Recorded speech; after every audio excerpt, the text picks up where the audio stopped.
મોટી વિધિઓ આવે નકર ભુવા જોડતા તો કલેજા દારૂ ને જાત જાતના ધૂપ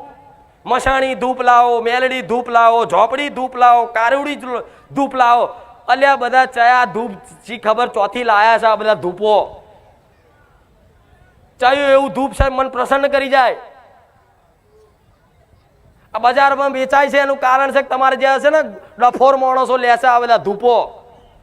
એ ધૂપની 2 રૂપિયા કિંમત ના હોય 5000 રૂપિયા લે આજનો માણસ મસાણી ધૂપ એટલે ચોથી મસાણી ધૂપ જોયું છે કોઈ દાડો મસાણી એ જાવ એ કદાચ પૂજા પાવાળા તો જઈને ઓટો મારી આવજો અને જઈને પૂછજો કે આ ધૂપ કેટલાનું આવે તો કે 10 રૂપિયાનું તો આ ધૂપને 3500 રૂપિયા ભૂવો ચમ લેશે આ બધું થાય છે કે નહીં તો ગોડા તમે ડફોર બનો છો એટલે બનાવો છે નકર આ બધા ધૂપ કામ નહીં કરતા